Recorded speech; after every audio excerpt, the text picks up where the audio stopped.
Ya cabros, démosle cara nomás y terminemos lo que tiene que ver juicio ordinario de mayor cuantía. Terminémoslo, ya. Vamos a hablar de la prueba como institución y todo lo que esta tiene correlacionado.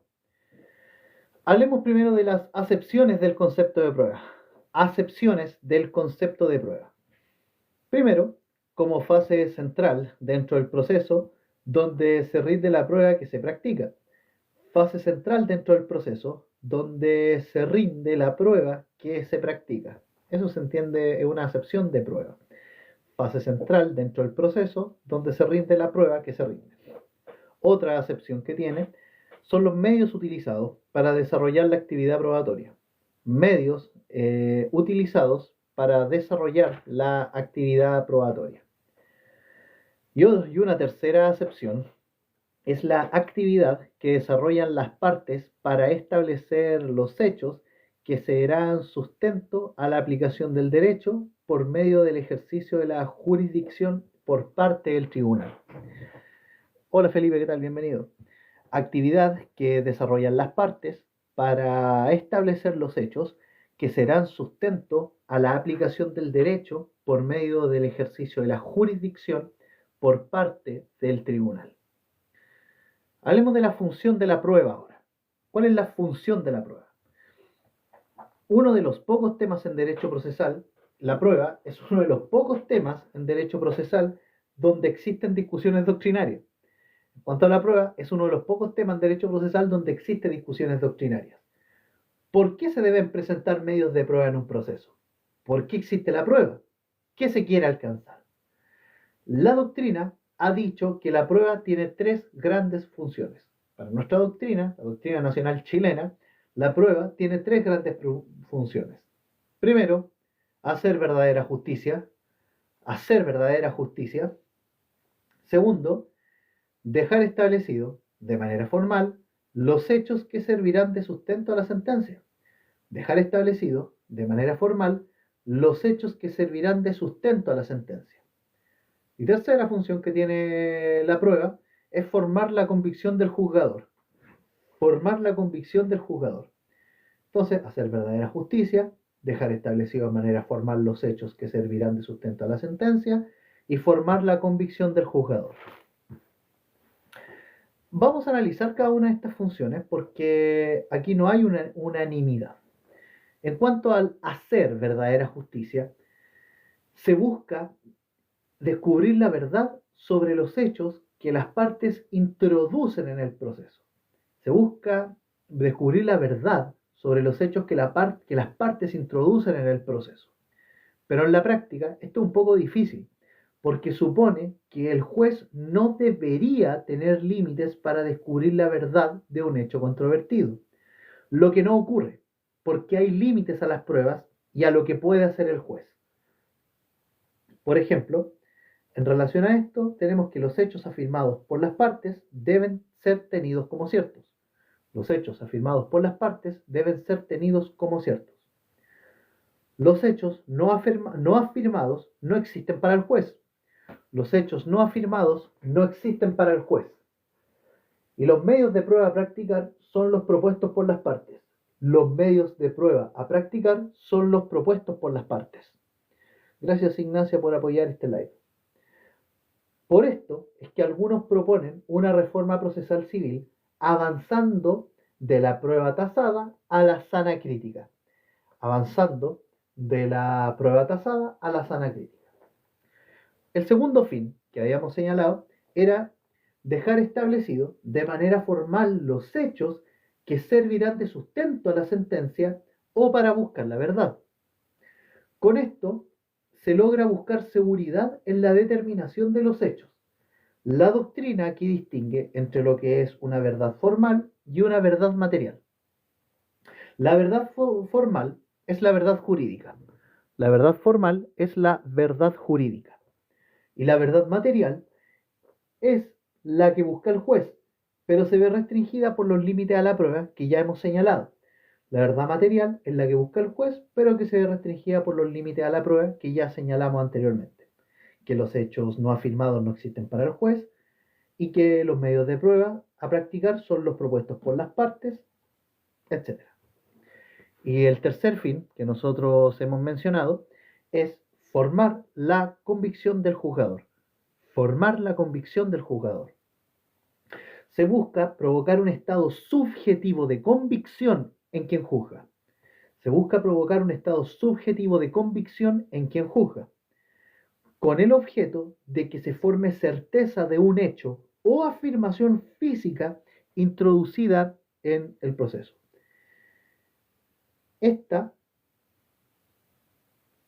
postura, la de formarse la convicción del juzgador, esta postura se condice mejor con el sistema procesal civil chileno, de formarse la convicción subjetiva en el juzgador con el objeto de que se forme la certeza de un hecho o afirmación fáctica introducida en el proceso. Bien, vamos a hablar ahora de la regulación de la prueba. Vamos a hablar ahora de la regulación de la prueba, que ojo, la tenemos tanto en el Código Civil como en el Código de Procedimiento Civil. En el Código Civil, esta está regulada en el título 21 del libro cuarto del Código Civil. Título 21, libro cuarto, y el título es de la prueba de las obligaciones. De la prueba de las obligaciones. Aunque, ojo, hay una crítica doctrinaria a lo que está establecido aquí en el Código Civil. ¿Por qué? Porque esta regulación de la prueba no debería estar en el Código Civil para este sector de la doctrina. Por otro lado, las obligaciones no son objeto de prueba, sino los hechos que de estas derivan. Las obligaciones no son objeto de prueba, sino los hechos que de estas derivan. Y tercera crítica que se hace al título 21 del libro cuarto del Código Civil es que no solo deben probarse las relaciones jurídicas que nacen de las obligaciones, no solo deben probarse las relaciones jurídicas que nacen de las obligaciones, sino cualquiera de derecho privado. Y bueno, otra regulación de la prueba, más ad hoc a lo que estamos viendo ahora, es el Código de Procedimiento Civil, que la prueba está regulada en los títulos 9, 10 y 11 del libro segundo de este cuerpo legal. En el Código de Procedimiento Civil, la prueba está regulada en los títulos 9, 10 y 11 del libro segundo del Código de Procedimiento Civil. Vamos a hablar ahora de los principios que rigen la prueba. Principios que rigen la prueba. ¿Cuáles son los principios que rigen la prueba? En materia procesal civil, los principios que rigen la prueba son dos. En materia procesal civil, los principios que rigen la prueba son sustancialmente dos. El principio dispositivo y el principio de aportación de parte. Principio dispositivo y principio de aportación de parte. El principio dispositivo viene a estar señalado en el artículo 10 del Código Orgánico de Tribunales y consta el principio dispositivo de lo siguiente. La iniciativa procesal las tienen las partes, en la regla general. La iniciativa procesal las tienen las partes por regla general. Estas son las que hacen que el proceso avance. El tribunal es un mero receptor y analizador de información que le entregan las partes. Y en cuanto al principio de aportación de parte, las partes son las que deben alegar hechos y aportar pruebas de cara a sustentar la aplicación del derecho en la sentencia. Ergo, cuando el tribunal dicta una sentencia, solo tiene en cuenta lo alegado y probado por las partes, no estando autorizado a entregar hechos no alegados ni incorporados por las partes. Aquí hablamos de lo que es la ultrapetita. Entonces, el principio de aportación de parte, que es uno de los principios que rige la prueba, señala que las partes son las que deben alegar hechos y aportar pruebas de cara a sustentar la aplicación del derecho en la sentencia. Ergo, cuando el tribunal dicta una sentencia, solo tiene en cuenta lo alegado y probado por las partes, no estando autorizado a entregar hechos no alegados ni incorporados por esta en el proceso. El principio dispositivo, entonces, señala que la iniciativa procesal, por regla general, las tienen las partes, y estas son las que hacen que el proceso avance. El tribunal es un mero receptor y analizador de información que le entrega a las partes. ¿Cuál es la lógica que se sigue detrás de estos principios? El principio dispositivo y de aportación de parte. La lógica que está detrás de esto es que el proceso civil busca tutelar bienes jurídicos de orden individual. El proceso civil busca tutelar bienes jurídicos de orden individual. Por ello, es razonable que sean las partes las que inicien el proceso. Por ello es razonable que las partes sean las que inicien el proceso y los que lo delimiten e incluso puedan terminarlo. Bien, voy a pasar a otro cuaderno porque se me acaba de terminar el que tenía con materia, pero no se preocupen, no es tanto lo que tengo en el otro. Ya, vamos a continuar ahora, dentro de la prueba, vamos a hablar de las medidas para mejor resolver. Medidas para mejor resolver. Son la principal excepción al principio de aportación de parte. Las medidas para mejor resolver son la principal excepción al principio de aportación de parte y están señaladas en el artículo 159 del Código de Procedimiento Civil. Las medidas para mejor resolver entonces son la principal excepción al principio de aportación de parte y están señaladas en el 159 del Código Civil. La iniciativa probatoria en las medidas para mejor resolver, la iniciativa probatoria que recae en el juez, quien puede llevar a cabo una prueba que pudo haber sido solicitada por las partes. Aquí la iniciativa probatoria recae en el juez, quien procede a llevar a cabo una prueba que pudo haber sido solicitada por las partes.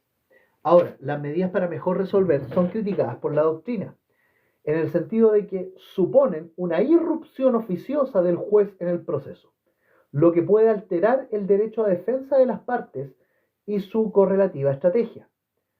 La crítica que recibe es que suponen una irrupción oficiosa del juez en el proceso, lo que puede alterar el derecho a defensa de las partes y su correlativa estrategia.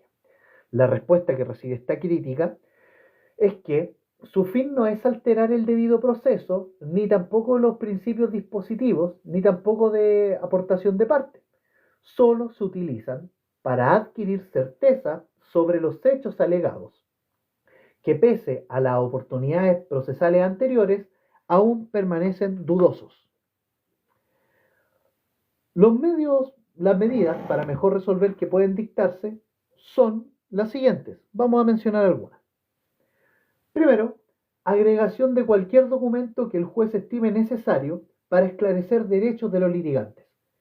Agregación de cualquier documento que el juez estime necesario para esclarecer derechos de los litigantes. Confesión judicial de cualquiera de las partes sobre hechos relevantes no probados. Confesión judicial de cualquiera de las partes sobre hechos relevantes no probados. También, inspección personal del tribunal del objeto de la cuestión. Inspección personal del tribunal del objeto de la cuestión. Informe de peritos. Esto también puede ser una medida para mejor resolver. Un informe de peritos. Y la comparecencia de testigos que ya hayan comparecido para que aclaren testimonios oscuros. Comparecencia de testigos que ya hayan comparecido para que aclaren dichos oscuros o poco claros. Y otra medida para mejor resolver que pueden dictar es la presentación de cualquier otro auto que tenga relación con el pleito. Tiempo de examen que no es mayor de 8 días después de haber remitido el expediente original. Hola Rodrigo, ¿qué tal? Gracias por apoyar este live. Bien, continuando con esto, el artículo 431 del Código de Procedimiento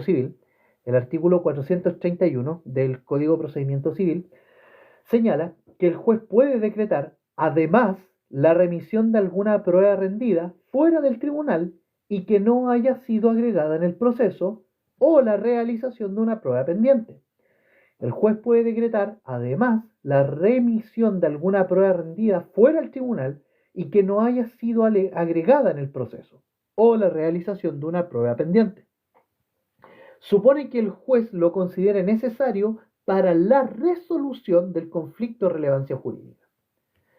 Ahora, ¿quién tiene la iniciativa exclusiva para dictar las medidas para mejor resolver? La iniciativa exclusiva para dictar las medidas para mejor resolver la tiene el juez que conoce el asunto de controversia jurídica.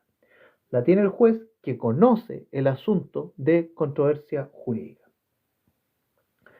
En cuanto a la resolución judicial que decreta las medidas para mejor resolver,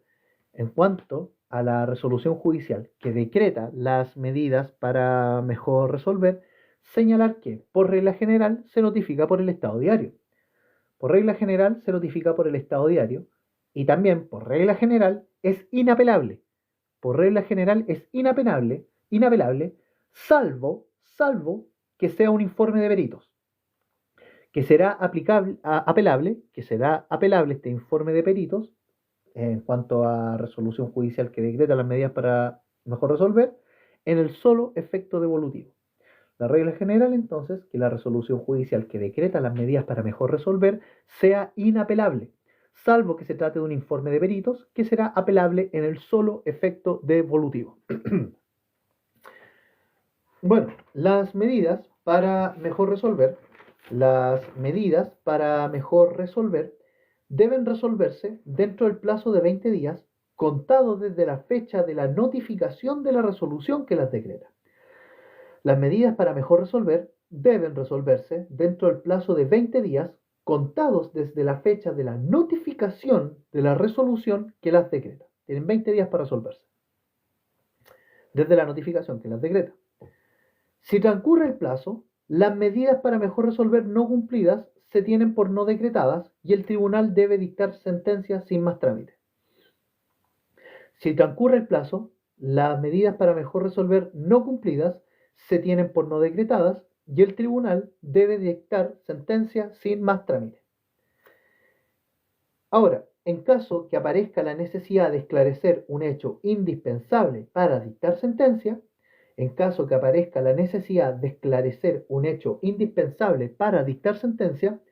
el tribunal puede abrir un término probatorio de 8 días, improrrogable y limitado solo a los puntos que el tribunal designe. Vencido este plazo, el juez debe dictar sentencia sin más trámite.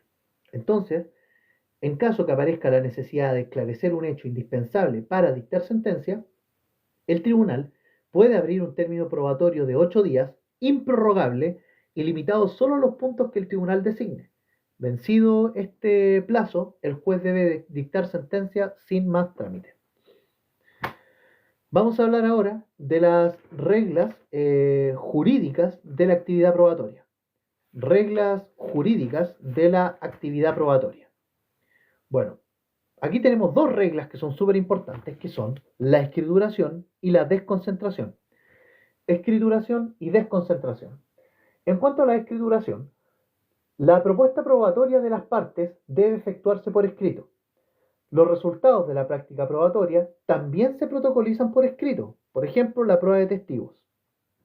Entonces, en cuanto al principio de escrituración, la propuesta probatoria de las partes debe efectuarse por escrito y los resultados de la práctica probatoria también se protocolizan por escrito, como por ejemplo la prueba de testigos. Y en cuanto a la desconcentración, salvo en el caso de testigos, el término probatorio no es fatal. Salvo el caso de testigos, el término probatorio no es fatal. Se pueden acompañar pruebas en todo el proceso, salvo si se trata del caso de testigos. Más otros principios que rigen la prueba, pero quedémonos con estos dos, ¿vale? Ya, vamos a hablar ahora del derecho a la prueba. El derecho a la prueba es el derecho que tienen las partes y que consiste en la utilización de medios probatorios necesarios para formar la convicción del tribunal acerca de lo discutido en el proceso. El derecho a la prueba es el derecho que tienen las partes y que consiste en la utilización de medios probatorios necesarios para formar la convicción del tribunal acerca de lo discutido en el proceso. Como definición, quédense con esto, por favor. Que el derecho a la prueba es el derecho que tienen las partes, y que consiste en la utilización de medios probatorios necesarios para formar la convicción del tribunal acerca de lo discutido en el proceso. No hay norma que establezca este derecho en el Código de Procedimiento Civil.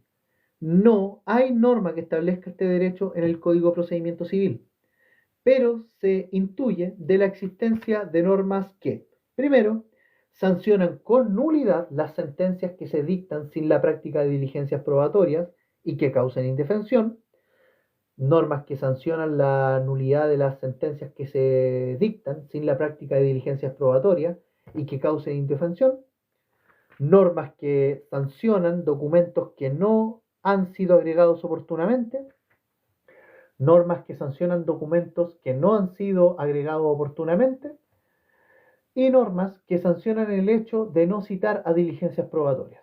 Normas que sancionan el hecho de no citar a diligencias de carácter probatorio. El artículo 19, numeral 3 de nuestra Constitución, el artículo 19, numeral 3 de nuestra Constitución señala que toda persona tiene derecho a defensa jurídica en la forma que la ley señala. Y esto se entiende en sentido amplio, ¿ok? Vamos a hablar ahora de un atributo que tiene todo esto que hemos hablado y es el numerus clausus, que es la limitación a los medios probatorios utilizados en el proceso. Ergo, hay una limitación a este derecho a la prueba. Bien, vamos a hablar ahora de las manifestaciones al derecho a la prueba. Manifestaciones del derecho a la prueba. ¿Cuáles son las manifestaciones que tenemos del derecho a la prueba? Bueno, primero, el periodo para recibir las diligencias probatorias. Periodo para recibir diligencias probatorias. Segundo, periodo adecuado para que las partes presenten pruebas. Periodo adecuado para que las partes presenten pruebas. Tercero, cada parte puede presentar como medios de prueba, puede presentar los medios de prueba que considere idóneos para fundamentar su pretensión. Cada parte puede presentar los medios de prueba que considere idóneos para fundamentar su pretensión. Los medios de prueba deben ser admitidos si se adecúan a los principios de oportunidad y o forma. Los medios de prueba deben ser admitidos si se adecúan a los principios de oportunidad y de forma. Y el medio de prueba debe ser debidamente valorado. El medio de prueba debe ser debidamente valorado. Ahora, ¿cuáles son los límites al derecho a la prueba? Los límites al derecho a la prueba. Bueno, el primer límite es el numerus clausus, que es una limitación a los medios probatorios utilizados en el proceso. Segundo, límites extrínsecos, límites extrínsecos que se refieren a la oportunidad y forma de la aportación, y tenemos también los límites intrínsecos que son inherentes a la actividad probatoria, es decir, que sean pertinentes, útiles y lícitos. Un límite intrínseco es que se refiere a la misma actividad probatoria, o sea que estos medios de prueba sean pertinentes, útiles y lícitos. Bien, hablemos ahora del objeto de la prueba.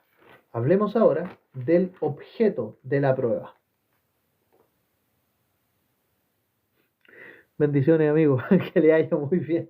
Pero no me digáis tío, porque soy estudiante igual que tú, viejo. Mira, muchas gracias por la rosita. Hay 5 videos en el canal de YouTube, cuyo link está en la descripción del perfil, que hablo de acto jurídico. Es la materia que a todos les van a preguntar para el examen de grado. Mira, este es un consejo, muchas veces dicen que no es bueno, pero yo lo doy igual, a mí me sirvió mucho en el pregrado. Si ustedes no cachan de dónde estudiar para una asignatura, les queda poco tiempo, están en pregrado y no quieren calentarse la cabeza, estudien materia que entra por un examen de grado. Estudien un apunte de examen de grado. ¿Por qué? Porque ahí está lo medular. Si ustedes estudian de un apunte de examen de grado, yo les aseguro que se van a sacar por lo menos un 4. Yo lo sé porque yo lo he hecho.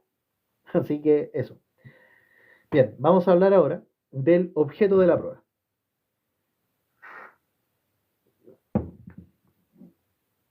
¿Sí o no? Sí, po. De hecho, varias veces me he puesto a discutir con compañeros respecto a eso, pero es verdad, po.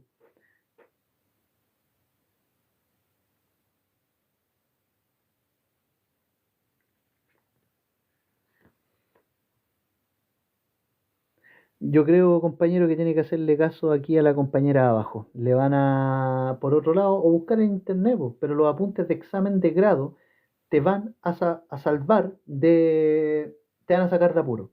Y aguanta nomás, viejo. Aguanta nomás. Si el consejo de esta cuestión, sé persistente. Y si veis que aún así es mucha materia, estudia directamente el código. No, a veces estudiar directamente el código es mucho mejor. De hecho, los apuntes se remiten al código. Eso es lo que puedo decir y aguanta nomás, viejo. Aguanta, aguanta. Ya, hablemos del objeto de la prueba. Después de esa pausa comercial necesaria, hablemos del objeto de la prueba. El objeto de la prueba se refiere a todo lo que recae sobre la actividad probatoria. Muchas gracias por la rosita. El objeto de la prueba se refiere a todo lo que recae sobre la actividad probatoria. El objeto de la prueba se refiere a todo lo que recae sobre la actividad probatoria. Se prueban las afirmaciones fácticas que fueron introducidas por las partes en sus alegatos. Se prueban las afirmaciones fácticas que fueron introducidas por las partes en sus alegatos. Vamos a hablar ahora de las cargas que las partes asumen en el objeto de la prueba. Cargas que las partes asumen en el objeto de la prueba. ¿Cuáles son las cargas que las partes asumen? Primero, introducir en el momento oportuno los hechos al proceso por medio de sus respectivos escritos de alegaciones. Introducir en el momento oportuno los hechos al proceso por medio de sus respectivos escritos de alegaciones o alegatos, como quieran decirle. Segundo, probar los hechos que configuran el conflicto, determinados en la resolución que recibe la causa de prueba. Probar los hechos que configuran el conflicto, determinados en la resolución que recibe la causa a prueba. Entonces, las cargas que las partes asumen en el objeto de la prueba son, primero, introducir en el momento oportuno los hechos al proceso por medio de sus respectivos escritos de alegaciones. Y segundo, probar los hechos que configuran el conflicto determinados en la resolución que recibe la causa a prueba. Hola amigo, bueno, una servidumbre minera es una institución especialísima. Realmente, si te la preguntan en un examen de grado, es para que tú la menciones, más que la domines. Está señalada en el Código de Minería, para ser concreto, pero es una figura, no quiero decir marginal, pero para temas de examen de grado no se calienten la cabeza con eso. Ya. La prueba recae sobre afirmaciones fácticas que sean, la prueba recae sobre afirmaciones fácticas que sean sustanciales, pertinentes y controvertidas. La prueba recae sobre afirmaciones fácticas que sean sustanciales, pertinentes y controvertidas. Que sean sustanciales es que sin su prueba no se puede adoptar ninguna resolución. Que la afirmación fáctica sea sustancial significa que sin su prueba no se puede adoptar ninguna resolución. Sin su prueba no se puede adoptar ninguna resolución. Que sea pertinente significa que, no siendo un hecho sustancial, se vincula con el conflicto y es necesario para la respuesta jurisdiccional. Que sea pertinente significa que, no siendo un hecho sustancial, se vincula con el conflicto y es necesario para la respuesta jurisdiccional. Y que las afirmaciones fácticas sean controvertidas, significa que es verse sobre un hecho sobre el que existe controversia entre las partes respecto de cómo ocurrió o su existencia. Que sea una afirmación fáctica controvertida es que el hecho sobre el que existe controversia entre las partes no sea claro ni cómo ocurrió o si acaso existió. Entonces, que las afirmaciones fácticas sean sustanciales, pertinentes y controvertidas, quiere decir que sea sustancial es que sin su prueba no se pueda adoptar ninguna decisión o resolución. Que sea pertinente es que, no siendo sustancial, no siendo un hecho sustancial, se vincule con el conflicto y sea necesaria para la respuesta jurisdiccional. Y que sea controvertida significa que se refiere a un hecho sobre el que existe controversia entre las partes respecto a cómo ocurrió o si acaso existió o no. Ahora, hay hechos que no requieren prueba para quedar determinados. Hay hechos que no requieren prueba para quedar determinados. Y son cuatro, son al menos cuatro, que son hechos admitidos, hechos notorios, presunciones y el derecho. Ojo con eso. En cuanto a los hechos admitidos, no existe controversia, porque una parte lo afirmó y la otra lo admitió de forma expresa. No creo que haya mayor. Los hechos admitidos y afirmados y confirmados por las partes no necesitan prueba. En cuanto a los hechos notorios, es una característica relativa, ya que exige que el hecho sea conocido por personas de grado de cultura medio. Que el hecho sea notorio es una característica relativa que exige que el hecho sea conocido por personas de grado de cultura medio. Las presunciones, ahora, las presunciones son una labor deductiva de un hecho que se establece en el proceso. Las presunciones son una labor deductiva de un hecho que se establece en el proceso. Las presunciones de derecho no admiten pruebas en contrario. Ojo con eso. Las presunciones, entonces, son deducciones lógicas que permiten establecer la existencia de un hecho desconocido a partir de otros conocidos. Las presunciones son deducciones lógicas que permiten establecer la existencia de un hecho desconocido a partir de otros conocidos. Y bueno, eso es lo que podemos decir respecto a los hechos o a que no requieren prueba para quedar determinados. Los hechos admitidos, los hechos notorios, que son una característica relativa, que exigen que el hecho sea conocido por personas de grado de cultura medio, y las presunciones, que es una labor deductiva de un hecho que se establece en el proceso, y que son deducciones lógicas que permiten establecer la existencia de un hecho desconocido a partir de otros conocidos. Bien, hablemos ahora de las fuentes de la prueba. Hablemos ahora de las fuentes de la prueba. Son elementos que existen en la realidad. Las fuentes de la prueba son elementos que existen en la realidad y que son aptos de ser utilizados para los fines de la tarea probatoria de que se nutre la decisión jurisdiccional. Las fuentes de la prueba son elementos que existen en la realidad y que son aptos de ser utilizados para los fines de la tarea probatoria de que se nutre la decisión jurisdiccional. Ahora vamos a hablar de los medios de prueba. Que ojo, los medios de prueba, aquí viene materia más en específico, y que les voy a pedir paciencia porque, bueno, no es tanto, pero tampoco es poco. Ya. Los medios de prueba son actividad procesal de las partes. Los medios de prueba son actividad procesal de las partes y del juez, por medio de la cual se incorporan al proceso las fuentes de prueba. Los medios de prueba son la actividad procesal de las partes y del juez, por medio de las cuales se incorporan al proceso las fuentes de prueba. Los medios de prueba son la actividad procesal de las partes y del juez, por medio de la cual se incorporan al proceso las fuentes de la prueba.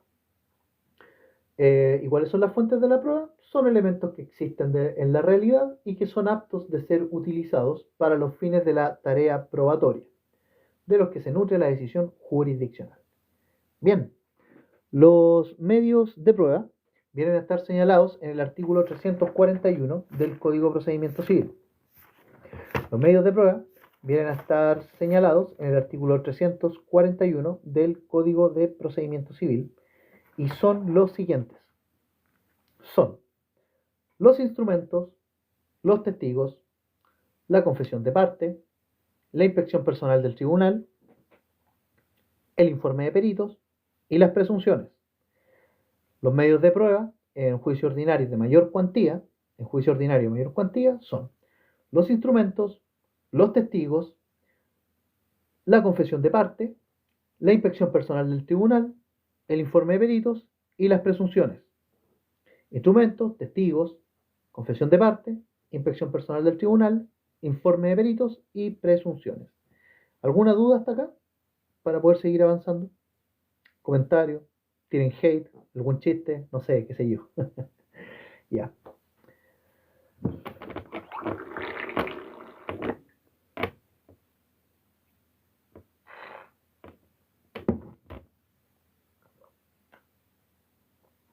Vamos a hablar ahora de los instrumentos, el primer medio probatorio al cual nos vamos a referir. Los instrumentos son todos medios de prueba en que consta un hecho de manera permanente. Los instrumentos son todos medios de prueba en que consta un hecho de manera permanente.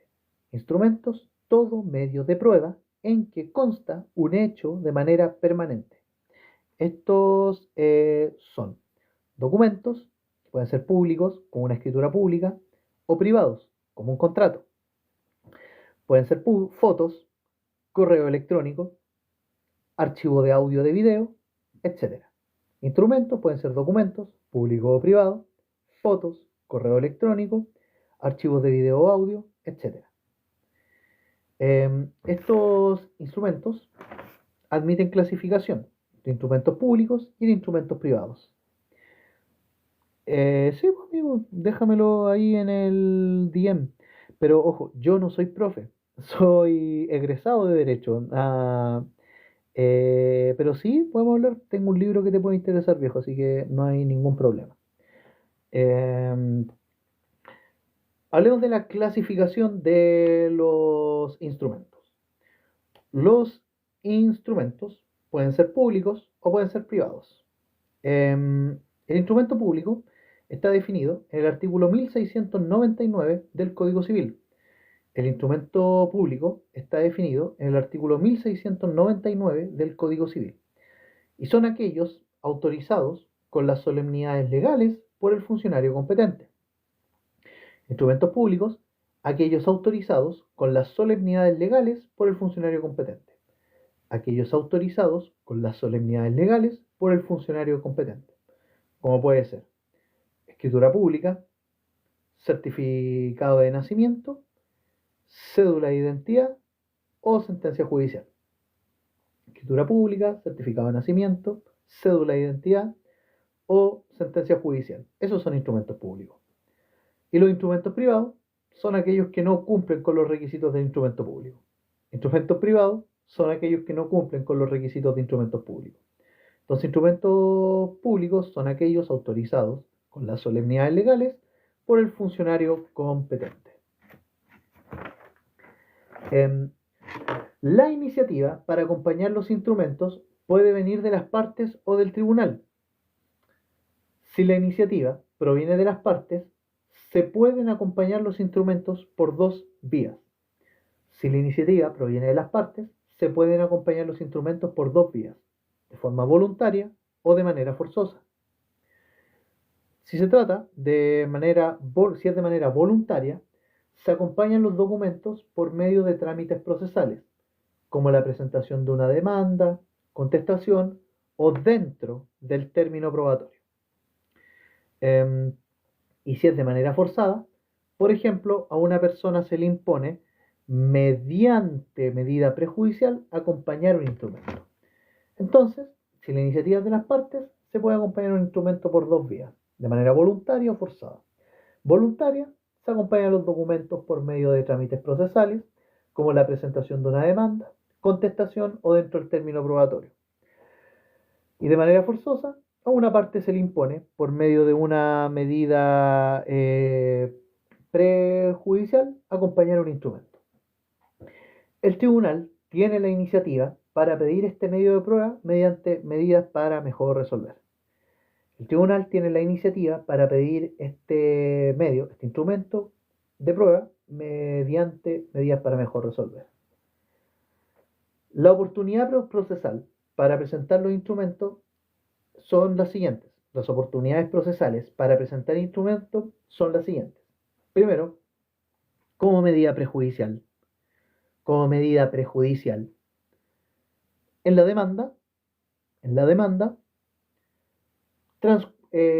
el transcurso del juicio de primera instancia hasta vencido el término probatorio, en el transcurso del juicio de primera instancia hasta vencido el término probatorio, en el transcurso del juicio en segunda instancia hasta la vista de la causa, en el transcurso del juicio en segunda instancia hasta la vista de la causa y como medida para mejor resolver. A ver, chicos, ustedes pueden revisarlo en nuestro video sobre los recursos, que la prueba en segunda instancia, si acaso procede o no. La regla general es que la prueba en segunda instancia no procede salvo excepciones expresamente establecidas, que ustedes las pueden ver y que están mencionadas en estos videos. Bien, entonces la oportunidad procesal para presentar los instrumentos es como medida prejudicial, como demanda, transcurrido en el transcurso del juicio de primera instancia hasta vencido el término probatorio, en el transcurso del juicio en segunda instancia hasta la vista de la causa y como medida para mejor resolver. El valor probatorio de los instrumentos no es el mismo, ya que depende del instrumento per se. Ojo con eso. El valor probatorio de los instrumentos no es el mismo, ya que depende del instrumento. Si se trata de un instrumento público, hace plena prueba de los siguientes hechos. Si se trata de un instrumento público, hace plena prueba de los siguientes hechos, que son 4. Primero, el hecho de haberse otorgado. El hecho de haberse otorgado. Segundo, de la fecha en la que se otorgó. Tercero, de las declaraciones del funcionario público sobre hechos propios. Declaraciones del funcionario público sobre hechos propios. Y de lo que en él consta fue realmente dicho por las partes. De lo que en él consta fue realmente dicho por las partes. Entonces el instrumento público hace plena prueba de el hecho de haberse otorgado, de la fecha en que se otorgó, de las declaraciones del funcionario público sobre hechos propios, o de lo que en él consta fue dicho realmente por las partes. Ahora, en cuanto al instrumento privado, se distingue si este instrumento privado emana de las partes o de un tercero. Si emana de las partes, hace plena prueba de cuando estas lo reconocen. Si es un instrumento privado, emanado de las partes, hace plena prueba cuando las partes, lo reconocen. Ahora, si es un instrumento privado que emana de un tercero, solo tiene valor en la medida que el tercero concurra a declarar al proceso como testigo. Solo tiene valor en la medida que el tercero concurra a declarar al proceso como testigo. Bien, ahora para terminar ya con los instrumentos, hablemos. ¿Cuándo se acompañan los instrumentos en un procedimiento? ¿Cuándo se acompañan los instrumentos en un procedimiento? Bueno, varía el tipo de procedimiento. ¿Por qué? Los instrumentos públicos se acompañan con citación. Y del tipo de instrumento también. Ojo con eso. Cuando se acompañan los instrumentos en un procedimiento, varía del tipo de instrumento y del tipo de procedimiento. ¿Ok? Los instrumentos públicos se acompañan con citación. Los instrumentos públicos se acompañan con citación. Instrumentos públicos se acompañan con citación. En cuanto a los instrumentos privados emanados por terceros, estos se acompañan con citación. Instrumentos privados emanados por terceros se acompañan con citación. Instrumentos privados emanados por terceros se acompañan con citación. Y los instrumentos privados emanados por las partes, se acompañan con citación bajo apercibimiento de reconocimiento tácito si no se objetan 6 días. Instrumentos privados entonces, emanados por las partes, se acompañan con citación bajo apercibimiento de reconocimiento tácito si no se objetan en 6 días. Bien. Vamos con el segundo medio probatorio, que igual es un poquito largo, pero no se preocupen, la confesión de parte también, pero ya estamos terminando. Con los testigos. Vamos con los testigos. Los testigos son personas o terceros ajenos al inicio, al juicio. Los testigos son personas o terceros ajenos al juicio. Son personas o terceros ajenos al juicio que declaran acerca de la falsedad o verdad de los hechos discutidos en juicio. Los testigos no son parte. Bueno, los testigos son personas o terceros ajenos al juicio que declaran acerca de la falsedad o verdad de los hechos que se discuten en juicio. No son parte. Ojo con eso. Los testigos también podemos clasificarlos de la siguiente manera en atención a 2 criterios. Primero, según cómo los testigos se han dado cuenta de los hechos, y según cómo los testigos se han dado cuenta de los hechos, estos pueden ser presenciales o de oídas. El testigo presencial es aquel que vio o escuchó los hechos y formaron conocimiento por sus propios sentidos. Los testigos presenciales son aquellos que vieron o escucharon los hechos y se formaron su conocimiento por sus propios sentidos. Los testigos de oídas toman conocimiento en virtud del relato hecho por otra persona. Los testigos de oídas toman conocimiento en virtud del relato hecho por otra persona. Ahora, el otro criterio para distinguir a los testigos es según el grado de convicción que tiene el testigo. Y según el grado de convicción que tiene el testigo, estos pueden ser testigo singular o testigo conteste. El testigo singular los testigos singulares son aquellos que están de acuerdo con lo esencial de los hechos, pero no con cuestiones accidentales. Los testigos singulares son aquellos que están de acuerdo con lo esencial de los hechos, pero no con cuestiones accidentales. Y los testigos conteste, son aquellos que están de acuerdo en todo. Los testigos conteste son los que están de acuerdo en todo. Y los singulares, los que están de acuerdo en lo sustancial, en lo esencial, pero no en cuestiones accidentales. Bien, vamos ahora con la iniciativa de presentar testigos. Iniciativas para presentar testigos. La iniciativa para presentar testigos viene de las partes o del tribunal, ojo, y pueden presentarse por dos vías. Los testigos se pueden presentar por medida prejudicial o dentro del término probatorio. Ahora, en caso que venga la iniciativa del tribunal de presentar testigos, esta se hace por medio de las medidas para mejor resolver. Pero solo respecto a testigos que ya han declarado en juicio, para que aclaren sus dichos. Cuando la iniciativa viene del tribunal de presentar testigos, esto se hace por medio de las medidas para mejor resolver, pero solo respecto de testigos que ya declararon en juicios con el objeto de que aclaren sus dichos. Ahora bien, la oportunidad procesal para presentar testigos es, primero, como medida prejudicial, como ya dijimos. Segundo, en primera o segunda instancia, dentro del término probatorio, o como medida para mejor resolver.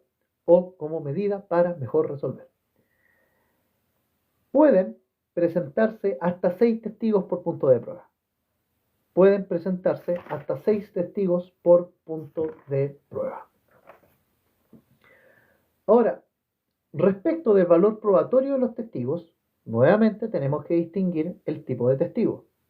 ¿Por qué? Porque el testigo de oídas, su declaración sirve de base como declaración judicial, pero no tiene valor probatorio por sí solo. El testigo de oídas es el que toma conocimiento de los hechos porque otra persona le contó. Esta declaración sirve de base como declaración judicial y no tiene un valor probatorio por sí solo. Y si se trata de un testigo presencial, depende la cantidad de testigos que se presenten. Y esta declaración de los testigos presenciales constituye plena prueba siempre que se cumplan los siguientes requisitos, que son 5, al menos 5. Primero, que sean testigos contestes, o sea, que estén de acuerdo en todo, que sean testigos contestes, que no estén tachados, que hayan sido legalmente examinados,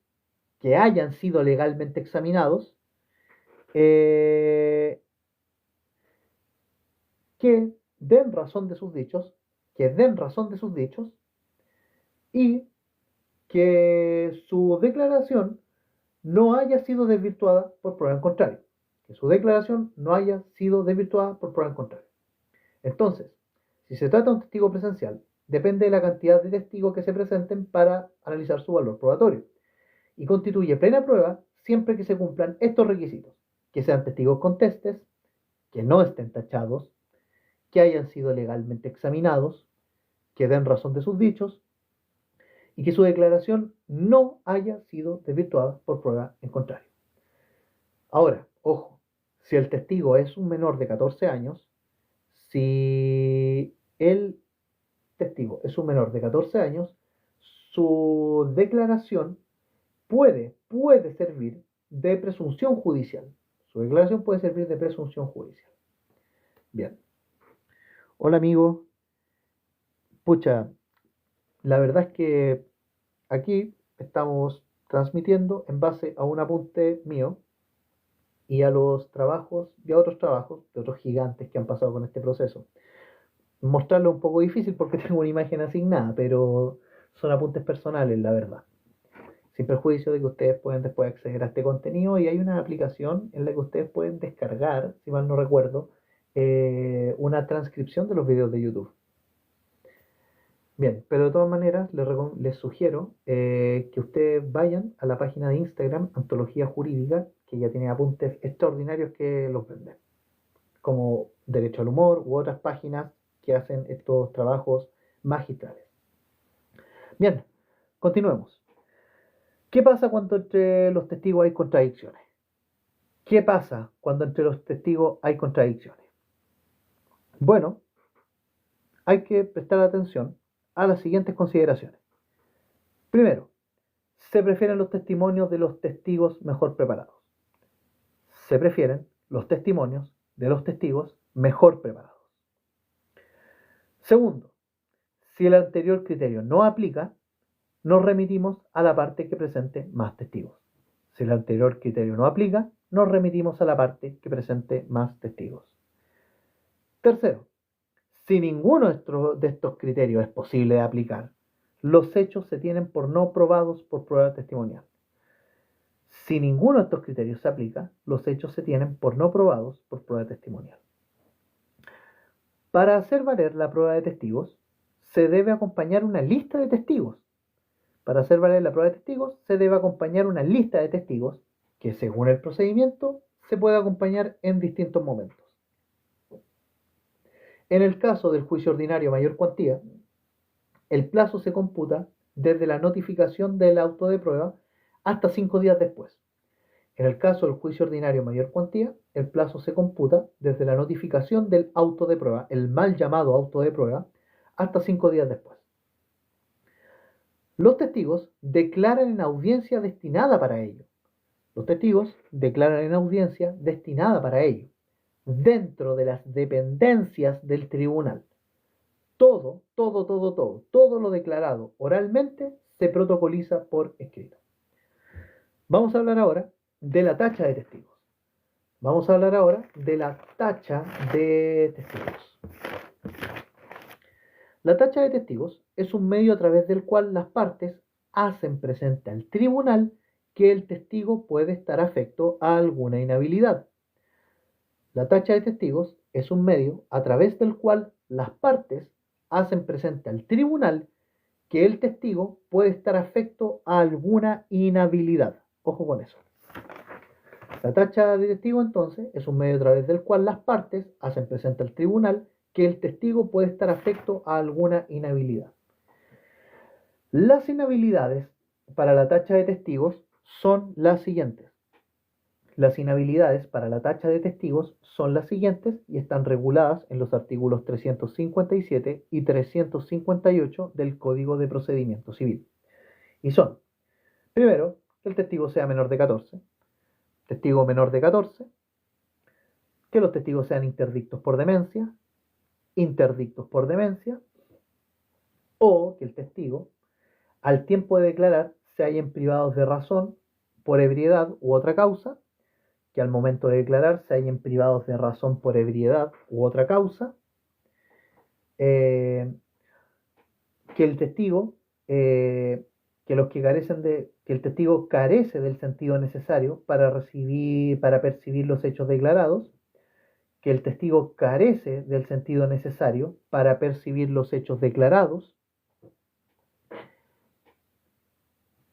que se trate de testigos que son descendientes, ascendientes o hermanos de alguna de las partes, que se trate de testigos que sean descendientes, ascendientes o hermanos de alguna de las partes, o que se trate de testigos que son pupilos por sus guardadores, o viceversa, o se trata de testigos que son cónyuges y parientes legítimos hasta el cuarto grado consanguíneo y por segundo grado por afinidad. En estos supuestos se pueden tachar los testigos, que son que los testigos sean menores de 14, interdictos por demencia, que al tiempo de declararse hayan privados de razón por ebriedad u otra causa, que carezcan del sentido necesario para percibir los hechos declarados, que se trate de testigos que sean pupilos por sus guardadores o viceversa, que se trate de descendientes, ascendientes o hermanos, o cónyuges y parientes legítimos hasta el cuarto grado consanguíneo y segundo por afinidad. Las tachas se pueden oponer solo antes de que los testigos presten su declaración sobre los hechos del pleito. Las tachas solo se pueden oponer antes de que los testigos presten su declaración sobre los hechos del pleito, salvo que la parte interesada jure que no tuvo conocimiento de la causal de tacha al tiempo de tomarse la declaración del testigo inhábil. Entonces las tachas se pueden oponer solo antes de que los testigos presten su declaración sobre los hechos del pleito, salvo que la parte interesada jure que no tuvo conocimiento de la causal de tacha al tiempo de tomarse la declaración del testigo inhábil. En estos casos, la tacha se puede oponer dentro de los 3 días subsiguientes al examen de testigos. En estos casos, la tacha se puede oponer dentro de los 3 días subsiguientes al examen de testigos. Si se opone una tacha, la parte que presentó al testigo tachado puede retirarlo o reemplazarlo por otro testigo. Si se opone una tacha, la parte que presentó al testigo tachado puede retirarlo o reemplazarlo por otro testigo. La tacha se resuelve con una sentencia interlocutoria. La tacha se resuelve con una sentencia interlocutoria. Y eso respecto al medio de prueba de testigos. Vamos ahora con otro medio de prueba, que es la confesión de parte. Vamos ahora con la confesión de parte. Aquí les voy a pedir un poquitito de paciencia porque, al igual que las anteriores, también es un tema que tiene una complejidad importante, o densidad mejor dicho, pero no es tanto, ya estamos terminando. De hecho, ya estamos terminando juicio ordinario mayor cuantía. Lo vimos en una mañana todo el ramo. Muy bien. Vale.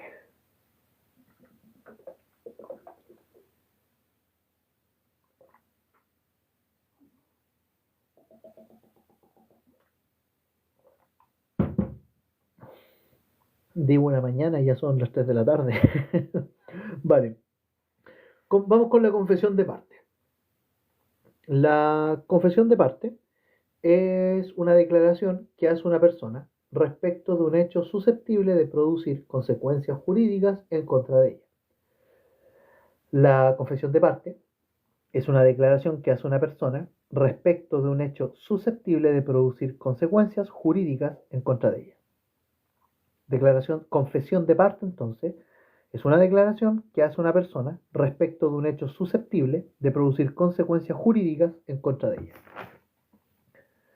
Lo que se declara en confesión afecta a quien lo declaró.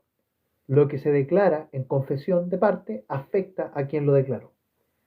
No se confiere en beneficio propio, sino contra la persona que se confiesa. La confesión de parte no se confiere en beneficio propio, sino en contra de la persona que se confiesa. La confesión de parte también la podemos clasificar en atención a varios criterios. La confesión de parte la podemos clasificar en atención a por lo menos 5 criterios, que son los siguientes. Primero, en atención al lugar en que se realiza la confesión. Y en atención al lugar en que se realiza la confesión puede ser judicial o extrajudicial. La confesión judicial es aquella que se efectúa dentro de un juicio. Tiene mayor valor probatorio mediante el trámite de absolución de posiciones. La confesión judicial es aquella que se efectúa dentro de un juicio y tiene mayor valor probatorio mediante el trámite de absolución de posesiones. Y la confesión extrajudicial es aquella que se efectúa fuera de un juicio mediante cualquier medio. La confesión extrajudicial es aquella que se efectúa fuera de un juicio mediante cualquier medio. Otra clasificación es atendiendo al origen de la confesión. Y atendiendo al origen de la confesión, esta puede ser espontánea o provocada. La confesión es espontánea cuando es libre, sin apremio del tribunal. Confesión espontánea es aquella confesión libre sin apremio del tribunal. Confesión libre sin apremio del tribunal. Y la confesión provocada es aquella que resulta del trámite de absolución de posiciones. La confesión provocada es aquella que resulta del trámite de absolución de posiciones. Tercera clasificación que tenemos de la confesión es atendiendo a la manera en que se realiza la confesión. Atendiendo a la manera en que se realiza la confesión. Y atendiendo a la manera en que se realiza la confesión, esta puede ser expresa o tácita. La confesión es expresa cuando se realiza en términos formales y explícitos. La confesión es expresa cuando se realiza en términos formales y explícitos. Y la confesión es tácita cuando se deduce de una conducta concluyente. La confesión es tácita cuando se deduce de una conducta concluyente. Otro criterio de clasificación de la confesión es atendiendo a la forma en que ésta se efectúa. Y atendiendo a la forma en que ésta se efectúa, la confesión puede ser verbal o puede ser escrita.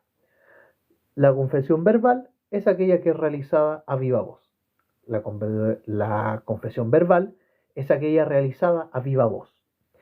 Y la confesión escrita es aquella realizada mediante documento escrito. La confesión escrita es aquella realizada mediante documento escrito.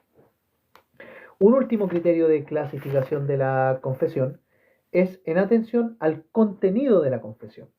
Atención al contenido de la confesión. Y en atención al contenido de la confesión, esta puede ser simple, calificada o compleja. La confesión simple es aquella en que se confiesan los hechos tal cual son presentados. Confesión simple es aquella en que se confiesan los hechos tal cual son presentados. La confesión calificada, aquí un sujeto reconoce lo esencial de los hechos, pero cambia algunas circunstancias. En la confesión calificada, aquí un sujeto reconoce lo esencial de los hechos, pero cambia algunas circunstancias. Y la confesión compleja es aquella en que el sujeto reconoce los hechos, pero agrega circunstancias que destruyen el efecto de la confesión. La confesión compleja es aquella en que el sujeto reconoce los hechos, pero agrega alguna circunstancia que destruye el efecto de la confesión. Bien, eso respecto a la clasificación de las confesiones. Vamos a hablar ahora de la iniciativa de la confesión. Iniciativa de la confesión. ¿Cuál es la iniciativa? Bueno, viene o de las partes o del tribunal.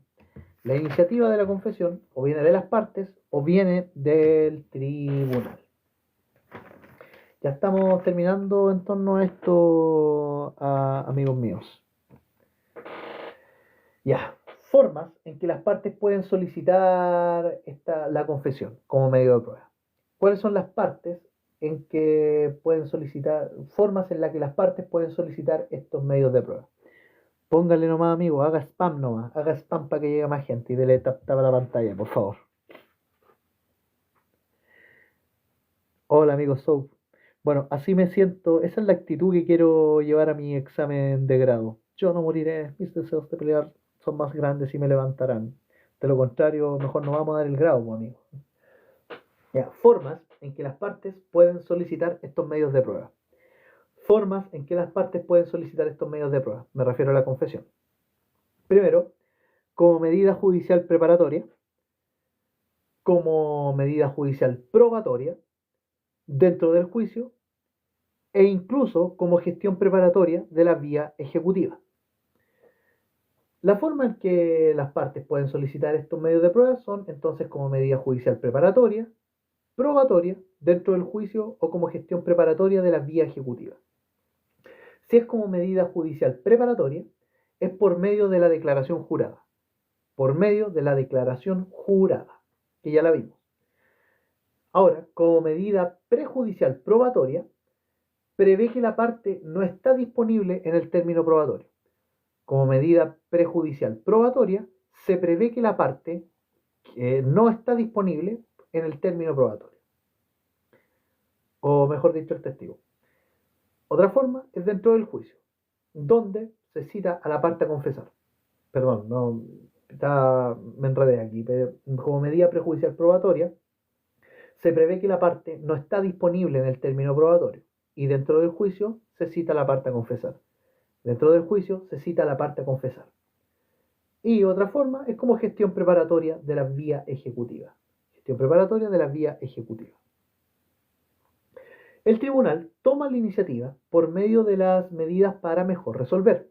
El tribunal toma la iniciativa por medio de las medidas para mejor resolver, pero, solo cuando el hecho sea influyente en el juicio y no se encuentre probado por otro medio de prueba. El tribunal toma la iniciativa por medio de las medidas para mejor resolver, pero solo cuando el hecho sea influyente en el juicio y no se encuentre probado por otro medio de prueba. La oportunidad procesal para presentar la confesión de parte pueden ser las siguientes. Oportunidad procesal para poder presentar la confesión de parte puede ser, primero, como medida prejudicial, preparatoria o probatoria, como medida judicial, probatoria o preparatoria. En primera instancia, desde la notificación de la demanda hasta que expire el término probatorio, hasta 2 veces, incluso 3 cuando existan hechos nuevos. En primera instancia, desde la notificación de la demanda hasta que expire el término probatorio, hasta 2 veces, incluso 3 cuando existan hechos nuevos. Y en segunda instancia, hasta antes de la vista de la causa, por una sola vez, e incluso hasta 2 cuando existan hechos nuevos. En segunda instancia, hasta antes de la vista de la causa, una sola vez, hasta 2 cuando existan hechos nuevos y como medida para mejor resolver. El valor probatorio de la confesión judicial depende si versa sobre hechos propios o si versa sobre hechos de otras personas. El valor probatorio de la confesión judicial depende si versa sobre hechos propios o hechos de otras personas. Si versa sobre hechos propios, constituye plena prueba y no admite prueba en contrario. Si la confesión judicial se refiere a hechos propios, constituye plena prueba y no admite prueba en contrario. Ahora, si versa sobre hechos de otras personas, constituye plena prueba, pero sí admite prueba en contrario. Si versa sobre hechos de otras personas, constituye plena prueba y admite prueba en contrario. Bien, eso es respecto a la confesión de parte. Y en torno relacionado con esto, vamos a hablar de la absolución de posiciones. Absolución de posiciones. Está muy vinculado con esto. Y que, ojo, también es una medida prejudicial probatoria. La absolución de posiciones es una medida prejudicial probatoria. Relativo a esto, que está muy correlacionado, es un trámite esencial en el cual se busca promover la confesión de parte. La absolución de posiciones es un trámite esencial en el que se busca promover la confesión de parte. Absolución de posiciones, trámite esencial en el que se busca promover la confesión de parte. Y su tramitación es la siguiente. Se presenta un escrito en que la parte interesada pide que la contraparte sea citada para absolver posiciones. Citar a alguien es citarlo para que conteste preguntas acompañadas en el pliego de posiciones. Si se presenta un escrito entonces en que la parte interesada le pide al tribunal que la contraparte sea citada para absolver posiciones. Y se cita para que conteste preguntas acompañadas en el pliego de posiciones. Con la presentación del escrito, el tribunal fija día y hora para la audiencia en que se absolverán posiciones. Con la presentación del escrito, el tribunal fija día y hora para la audiencia en que se absolverán posiciones. La parte citada tiene que concurrir a la audiencia. Por tanto, esta asistencia no es facultativa, sino es obligatoria. La parte citada tiene que concurrir a la audiencia. Por lo tanto, esta asistencia no es facultativa, sino obligatoria. Si no concurren, se les cita una segunda audiencia. Y si tampoco concurren, se les tienen por confeso de todas las preguntas asertivas señaladas en el pliego de posiciones. Si no concurren, se les cita una segunda audiencia. Y si tampoco concurren, se les tienen por confeso de todas las preguntas asertivas señaladas en el pliego de posiciones. Concurriendo a la audiencia, quien debe absolver posiciones prestará juramento. Concurriendo a la audiencia, quien debe absolver posiciones prestará juramento. La utilidad de esto es que, en caso que mienta, se le va a perseguir por el delito de perjurio o falso testimonio. Durante la audiencia será interrogado teniendo la facultad de no responder algunas preguntas, la persona que sea citada a la absolución de posiciones. Durante la audiencia será interrogado teniendo la facultad de no responder algunas preguntas. Si no responde o da respuestas no consistentes, se le tiene por confeso de todas las preguntas asertivas. Bien, vamos a hablar ahora de los últimos 3 medios de pruebas que nos quedan, que son bastante cortitos, la verdad, así que vamos a hablar de la inspección general del tribunal, que también es una medida prejudicial probatoria. Ojo con eso. Inspección general del tribunal, que también es una medida prejudicial probatoria. Este medio de prueba, ahora pero estamos refiriéndonos a la inspección general del tribunal como medio de prueba. Este medio de prueba solo se decreta cuando el tribunal lo estima necesario. La inspección general del tribunal, este medio de prueba solo se decreta cuando el tribunal lo estima necesario. Para llevarla a cabo, el juez decreta y designa un día y hora en la cual va a concretar esta inspección. Para llevarla a cabo, el juez decreta y designa un día y hora en la cual va a concretar esta inspección. Se notifica con la debida anticipación, con el fin de que a la diligencia concurran las partes con sus abogados. Se notifica con la debida anticipación, con el fin de que a la diligencia concurran las partes con sus abogados. Se puede practicar incluso en un territorio jurisdiccional distinto al tribunal. Se puede practicar incluso en un territorio jurisdiccional distinto al del tribunal. Se lleva a efecto con la concurrencia de las partes y peritos que asistan. Se lleva a efecto con la concurrencia de las partes y peritos que asistan. O solo por el tribunal si estos se ausentan. En la práctica de este medio de prueba, las partes pueden pedir que se oigan informes de peritos. En la práctica de este medio de prueba, las partes pueden pedir que se oigan informes de peritos. De esta diligencia se levanta acta. Donde consten circunstancias y hechos materiales del trámite, sin que estas observaciones constituyan opinión anticipada del objeto del debate. De esta diligencia entonces se levanta acta donde consten circunstancias y hechos materiales del trámite, sin que estas observaciones constituyan opinión anticipada del objeto del debate. En esta misma acta se consignan circunstancias o hechos materiales que las propias partes consideran pertinentes y lo solicitan al juez durante la práctica de la diligencia. En esta misma acta se consignan circunstancias o hechos materiales que las propias partes consideran pertinentes y lo solicitan al juez durante la práctica de la diligencia.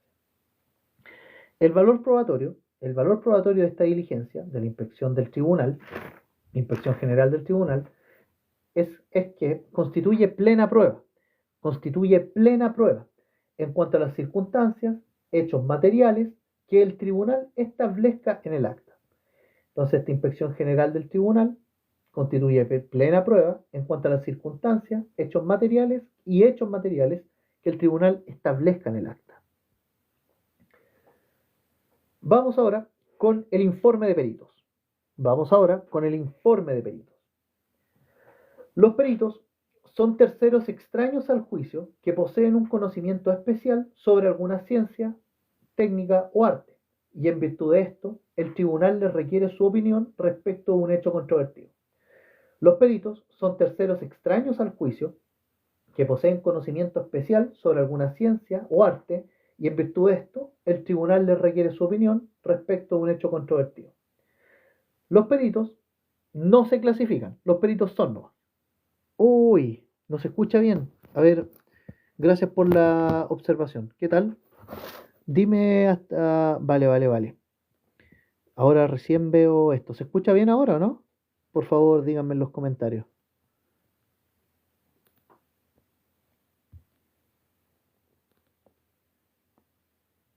Vale, vale. Aló, aló, aló. Bueno, ¿cómo saber si se escucha bien, pues amigos? Amigos míos, para continuar con el informe de peritos. Ah, ya, se escucha bien. Gracias, Mari. Muchas gracias. Vale.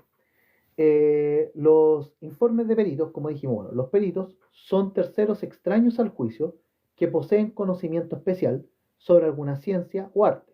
Y en virtud de esto, el tribunal les requiere su opinión respecto a un hecho controvertido.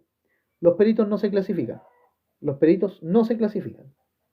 Ahora, la iniciativa para pedir un peritaje puede venir tanto de las partes o del tribunal.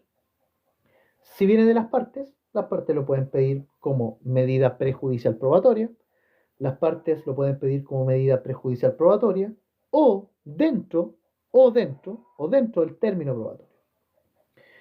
El tribunal puede pedir una pericia como medida para mejor resolver y también pedir un peritaje en cualquier momento del juicio.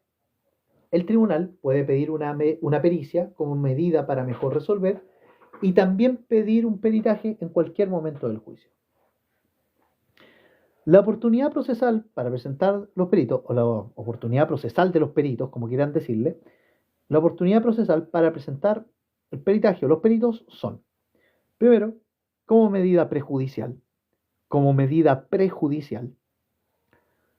en primera instancia, dentro del término probatorio a iniciativa de parte, en primera instancia, dentro del término probatorio a iniciativa de parte, durante el juicio a petición del tribunal, y como medida para mejor resolver, tanto en primera como en segunda instancia. Como medida para mejor resolver, tanto en primera como en segunda instancia. El valor probatorio de los peritos se rige por las reglas de la sana crítica. El valor probatorio de los peritos se rige por las reglas de la sana crítica. Ahora, para designar un perito, este debe aceptar el cargo. Para designar un perito, este debe aceptar el cargo. Y aceptado el cargo, el tribunal le da un plazo para que elabore un informe, el que debe ser acompañado por el perito con citación. Aceptado el cargo, el tribunal le da un plazo para que elabore un informe, el que debe ser acompañado por el perito con citación. Bien, vamos con las presunciones y con esto terminamos. Las presunciones, según el artículo 426 del Código de Procedimiento Civil, presunciones como medios de prueba. Aquí nos regimos por las reglas del artículo 1712 del Código Civil. Las presunciones son legales o son judiciales. Las presunciones legales están señaladas en el artículo 47 del Código Civil. Presunciones legales están señaladas en el artículo 47 del Código Civil y el artículo 47 del Código Civil dice lo siguiente. Se dice presumirse el hecho que se deduce de cierto antecedente o circunstancias conocidas. Se dice presumirse el hecho que se deduce de cierto antecedente o circunstancias conocidas. Si estos antecedentes o circunstancias que dan motivo a la presunción son determinados por la ley, la presunción se llama legal. Si estos antecedentes o circunstancias que dan motivo a la presunción son determinados por la ley, la presunción se llama legal. Las presunciones judiciales deben ser graves, precisas y concordantes. Las presunciones judiciales deben ser graves, precisas y concordantes. Relativo a esto, nuevamente, las presunciones se clasifican en legales o en judiciales. Las presunciones judiciales son las que deduce el juez. Las presunciones judiciales son las que deduce el juez. Y las presunciones legales, como ya dijimos, se clasifican en tres, que son presunciones legales de hecho, presunciones legales per se y presunciones de derecho. Presunciones de derecho. Las presunciones legales de hecho se deducen de cierto antecedente o circunstancias conocidas. Las presunciones legales de hecho se deducen de ciertos antecedentes o circunstancias conocidas. Las presunciones legales, propiamente tal, se deducen de antecedentes o circunstancias determinados por la ley. Las presunciones legales se deducen de antecedentes o circunstancias determinadas por la ley. Y las presunciones de derecho no admiten prueba en contrario. Las presunciones de derecho no admiten prueba en contrario. Ojo con eso. Vamos con el inciso final del artículo 426 y con esto terminamos y lo libero. Una presunción debe constituir plena prueba cuando, a juicio, puede constituir plena prueba, perdón. Una presunción puede constituir plena prueba cuando, a juicio del tribunal, tenga carácter de gravedad y precisión suficiente para formar su convencimiento. El artículo 426, inciso final del Código de Procedimiento Civil señala que una presunción puede constituir plena prueba cuando, a juicio del tribunal, tenga carácter de gravedad y precisión suficiente para formar su convencimiento. Muchas gracias, amigos, por haber llegado hasta acá. Creo que esta es oficialmente la última transmisión de Justo y Debido Proceso en preparación para el examen de grado. Así que siéntanse afortunados porque no creo que haya necesidad de hacer más, al menos que haya una situación excepcional sobre algún ramo, sobre mi cédula que tiene que ver con concursos penales. Pero ya respecto a todo esto, bueno, está todo, ya se ha dicho todo, se ha grabado todo. Y eso, que tengan una excelente jornada y muchas gracias por haber llegado hasta acá. Saludos y bendiciones para todos.